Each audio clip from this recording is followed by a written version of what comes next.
Vamos a desarrollar algunos contenidos, temas varios de la unidad 1 y de la unidad 2 de contabilidad 1.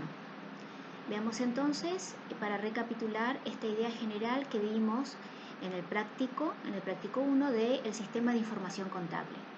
Nosotros hemos dicho que el sistema de información contable forma parte del sistema de información de la empresa. Lo podemos reafirmar diciendo que este sistema de información contable está inserto en el sistema de información general de la empresa y que este sistema de información general de la empresa forma parte o es parte integrante del sistema de control interno. Recordando entonces que la información contable va a ser producida, coordinada a través de procedimientos y técnicas que nos van a dar información para poder identificar, clasificar, resumir, medir y registrar datos. Estos datos o esta información corresponden al patrimonio de un ente y cómo ese patrimonio va evolucionando y va produciendo en tal caso resultados. Estos movimientos o esta integración de los sistemas de información se dan a través de un periodo determinado. Este periodo determinado nosotros lo identificamos luego como ejercicio contable. Continuando con estos conceptos generales de información y de información contable, decimos que la contabilidad se va a poder clasificar en función de los usuarios de esa información. Ya hemos nombrado también cuáles serían los usuarios, tanto internos como externos, y podemos ahora dar dos ideas más acabadas. Una que tiene que ver con que la clasificación de la contabilidad se puede dar como contabilidad patrimonial o financiera, que es la contabilidad que está destinada al uso externo. Es decir, está vinculada con las decisiones de todos aquellos terceros que tienen interés en relacionarse con la organización, como por ejemplo los proveedores, los acreedores, el Estado, las entidades financieras, etc. En este sentido, recordamos y hacemos hincapié con que toda esta información que se envía a terceros y que está destinada a terceros deberá desarrollarse a través de las normas legales profesionales. Recuerden entonces que nosotros nombramos a las resoluciones técnicas como aquellas normas que nos van a permitir a nosotros tener un criterio general tanto de exposición como de evaluación. Las normas contables son emanadas de los consejos profesionales de ciencias económicas que dependen de la Federación Argentina de Consejos Profesionales de Ciencias Económicas. Nosotros para este cursado vamos a estar poniendo la mirada especialmente en las resoluciones técnicas, como ya dijimos, de las normas generales de exposición, la RT8, las normas particulares, la RT9 y también la RT16, que viene a completar y a mejorar conceptos generales de las dos resoluciones técnicas anteriores. No olvidamos también informar y decir que la contabilidad también se clasifica en una contabilidad de gestión o administrativa. Esta contabilidad destinada a la gestión o a la administración es de uso interno y los usuarios internos tienen que ver con los propietarios, los accionistas, también con aquellos que forman parte del núcleo operativo, los vendedores, que necesitan cierta información que es particularmente privativa de la empresa o del ente y que también va a contribuir a la toma de decisiones. No olvidemos entonces que estos dos tipos de contabilidad, patrimonial o financiera, administrativa y de gestión, van a formar parte de este sistema de información contable que nosotros hemos nombrado en el punto anterior. Cuando hablamos de información contable, hablamos también de la periodicidad de la presentación de la misma. En este sentido, distinguimos entonces una periodicidad diferente para los tipos de información. Cuando la información es de uso interno, la periodicidad de la información tendrá que ver con la necesidad del ente o de la organización. Es decir, el ente o la organización va a fijar cuáles serían los momentos más oportunos según la rutina y la necesidad del ente. Sabemos entonces que esta información que es interna es totalmente diferente y tiene otro carácter que aquella información que se emite para terceros.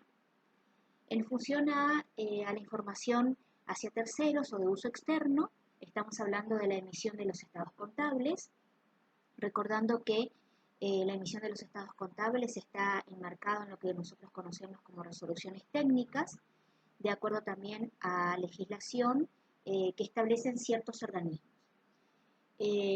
Reconocemos que el ciclo económico o el ciclo contable es de 12 meses y que para las empresas o las organizaciones la legislación determina que los estados contables, entre paréntesis decimos el balance general que se presenta todos los años, deberá ser confeccionado y presentado dentro de los 4 meses de cerrado el ejercicio.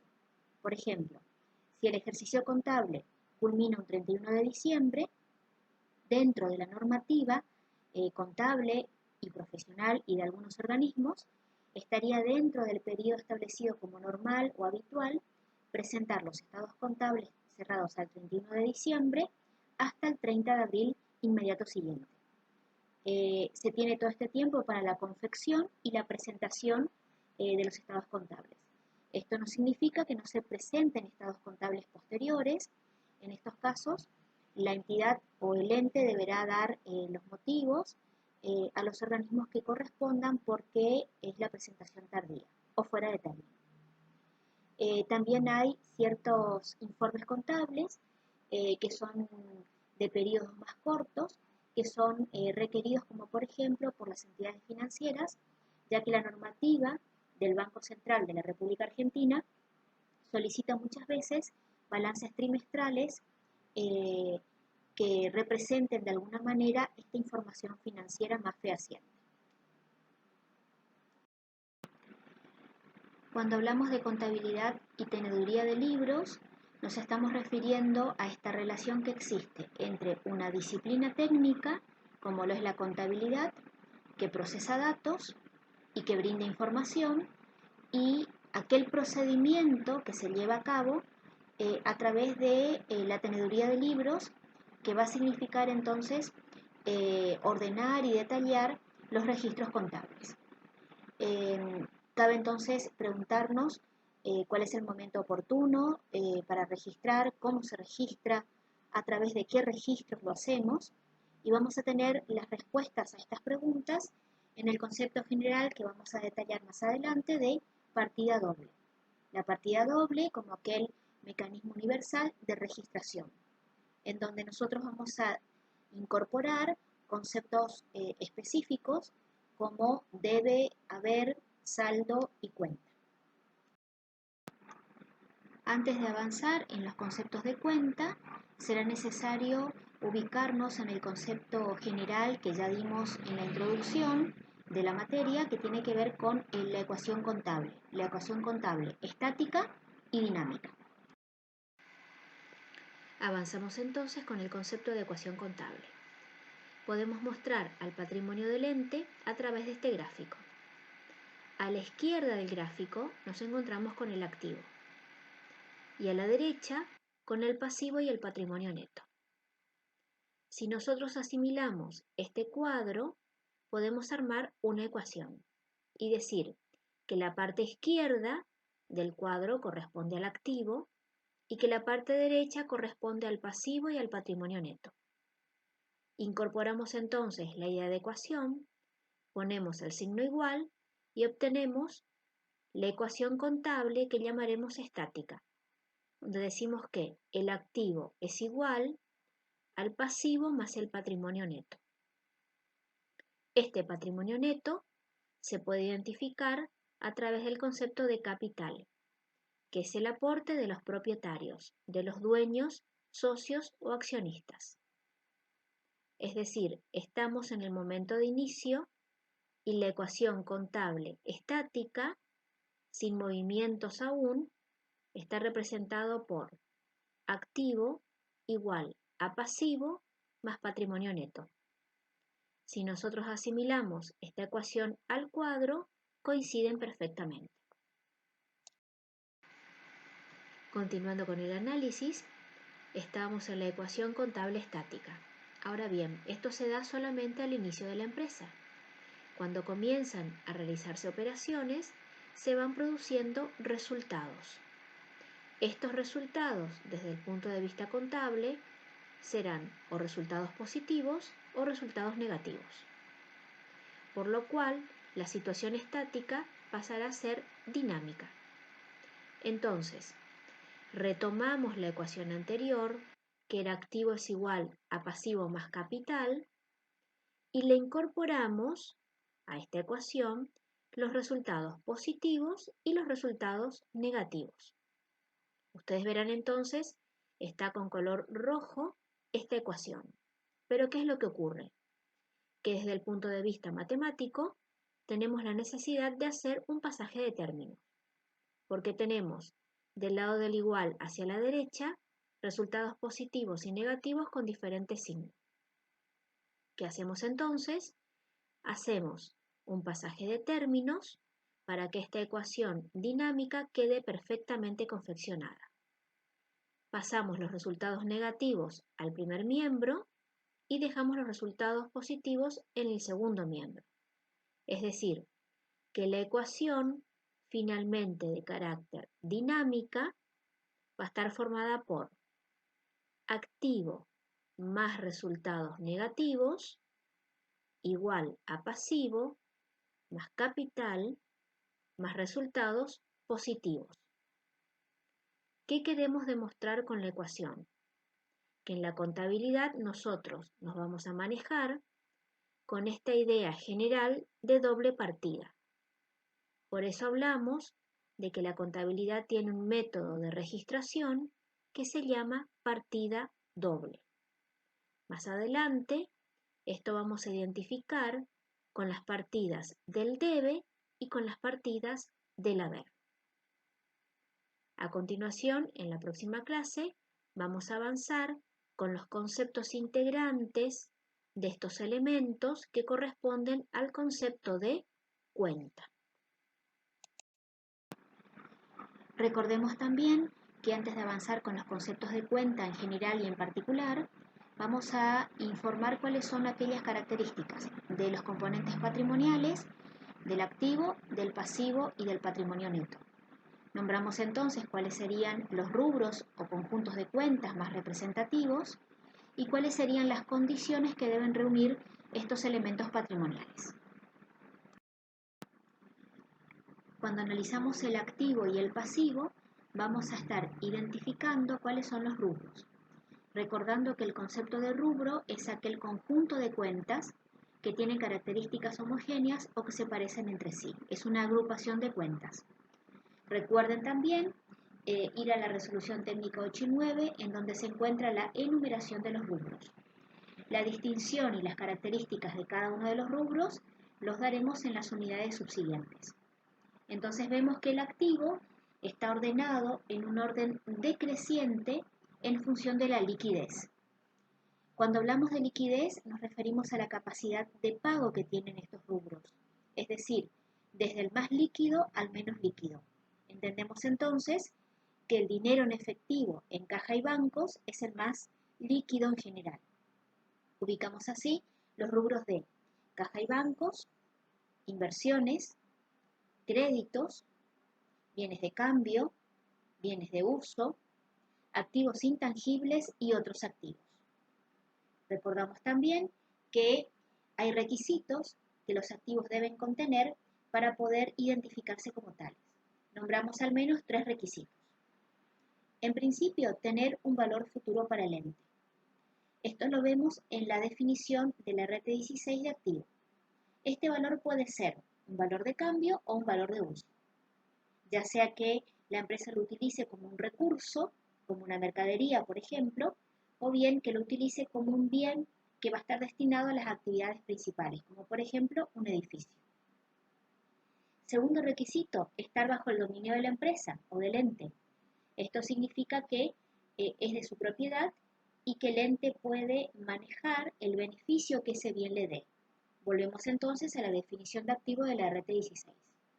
Y por último, recordando también que el activo debe tener un valor monetario, es decir, en pesos en este caso, en función de una operación anterior, es decir, de este hecho económico anterior correspondiente a la medición inicial, que generalmente es la adquisición. Analizamos el pasivo también desde el punto de vista de las resoluciones técnicas. El pasivo se encuentra conformado por al menos dos rubros: las deudas y las previsiones. Las deudas corresponden a las obligaciones ciertas, aquellas que no están supeditadas a ninguna condición.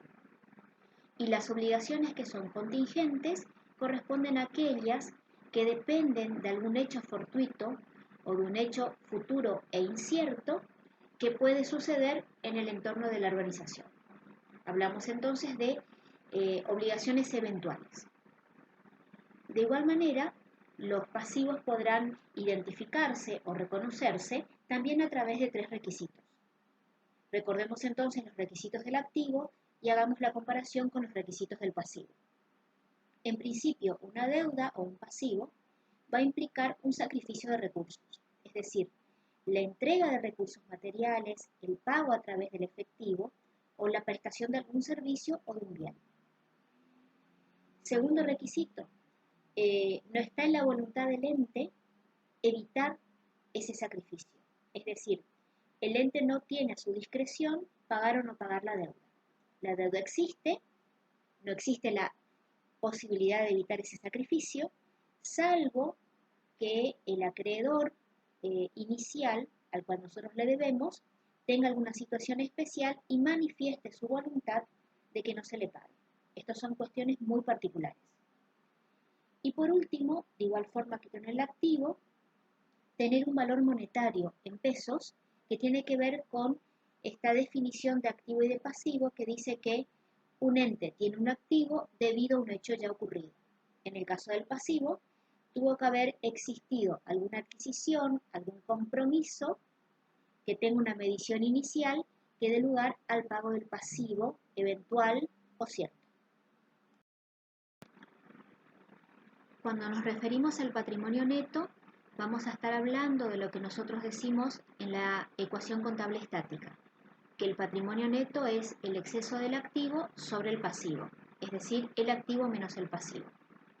Ahora bien, si vamos a la conformación del patrimonio neto, decimos que el mismo está formado por dos grandes rubros o dos grandes partidas. El aporte de los propietarios por un lado y por el otro lado los resultados acumulados. Igualmente tendremos un capítulo específico de patrimonio neto para desarrollar. Cuando decimos el aporte de los propietarios, vamos a encontrar cuentas como por ejemplo capital, ajuste de capital, primas de emisión, aportes irrevocables. Y cuando hablamos de resultados acumulados, vamos a estar diferenciando las ganancias reservadas de los resultados no asignados. Aprovechamos entonces la oportunidad en este momento para incluir dos conceptos de cuenta que tienen que ver con la registración inicial de ese patrimonio neto que decimos que es el capital. Vemos entonces que la etimología de la cuenta va a ser diferente en función del tipo societario. Cuando estamos frente a un capital de una SRL, decimos que se llama capital social, porque las partes en las que se divide el capital son cuotas, y los dueños de esas cuotas son los socios. Ahora bien, si estamos frente a una SA o sociedad anónima, vemos que la etimología es capital suscripto, porque las partes en las que se divide un capital son las acciones. Estas acciones se suscriben desde el punto de vista legal y los dueños o propietarios son los accionistas. Es decir, que tenemos acá dos cuentas que vamos a utilizar al momento de la integración de la empresa.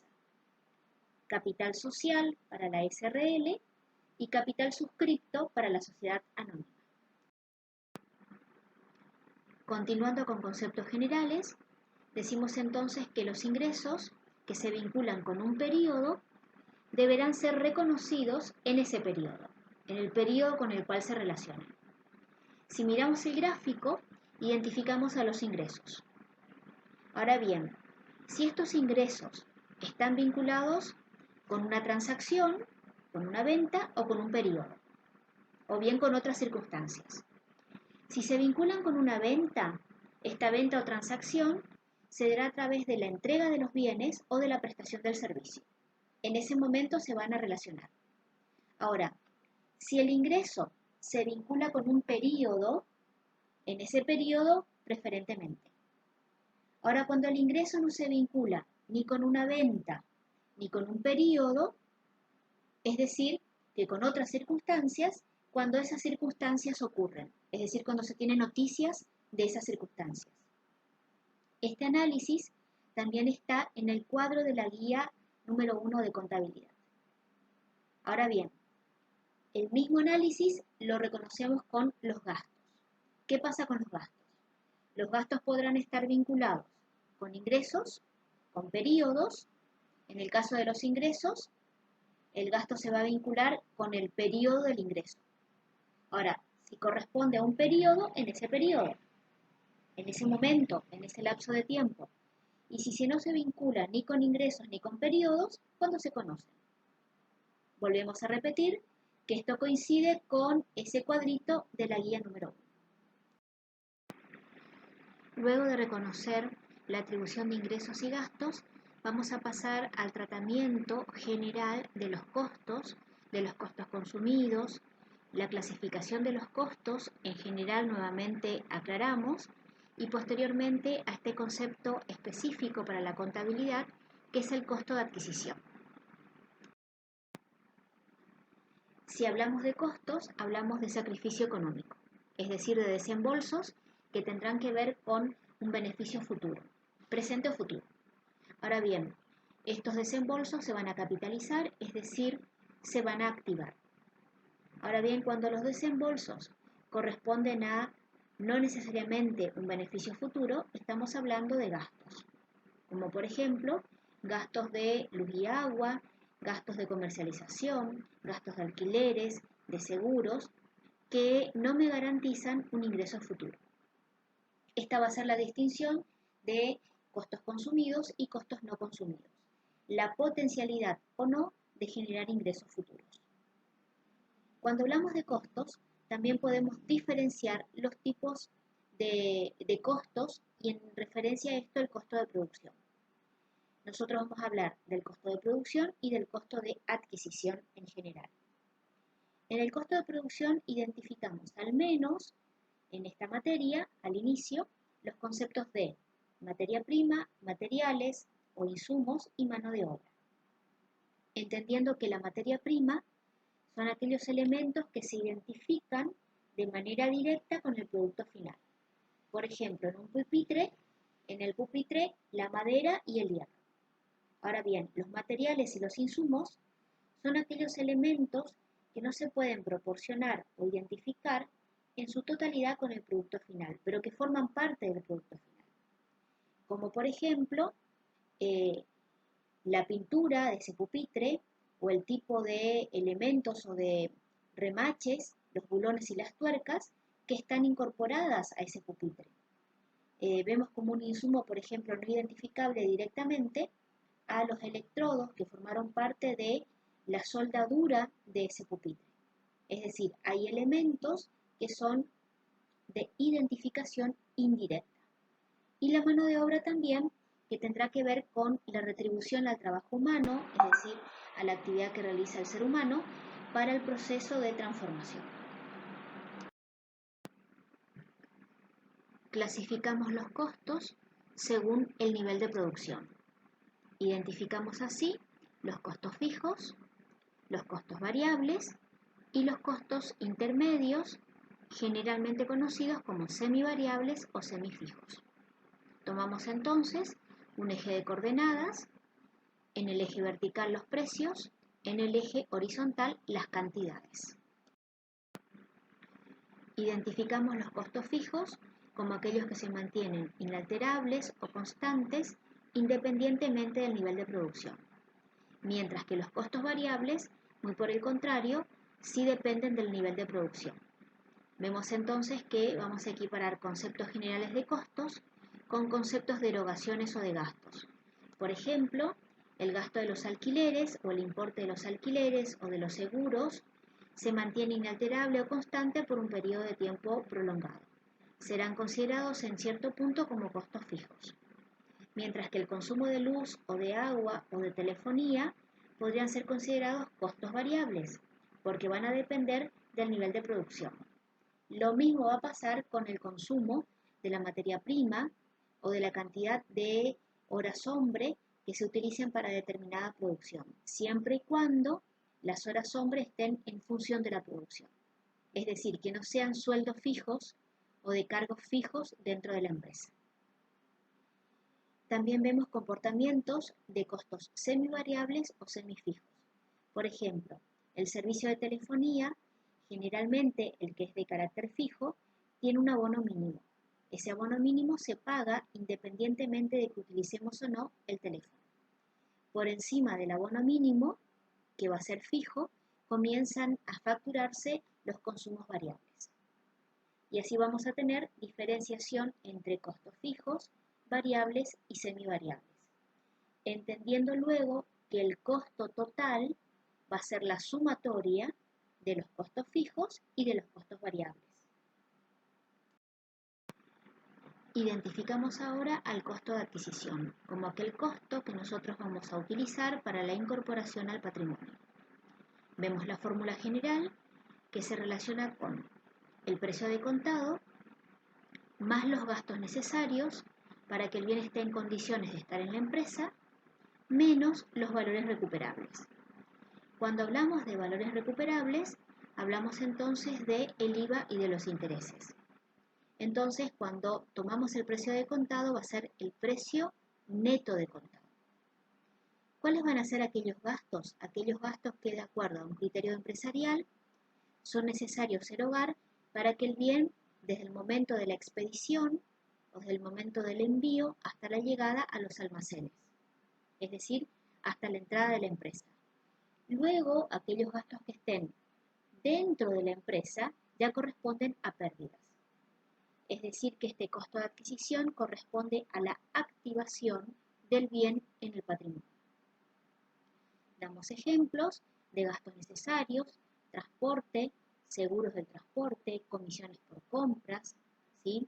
El peaje, el control de calidad, la carga y la descarga. Ahora bien, cuando hablamos del costo de producción, como ya dimos los elementos iniciales del costo de producción, la fórmula solamente cambia en los elementos del costo. Decimos que el costo de producción es igual al precio de contado de los elementos del costo, es decir, al precio de contado de la materia prima, de la mano de obra y de la carga fabril, más los gastos necesarios para que el bien esté en condiciones de estar en la empresa, menos los valores recuperables. Con estas definiciones vamos a poder abordar después los prácticos correspondientes a costo de adquisición y a costo de producción.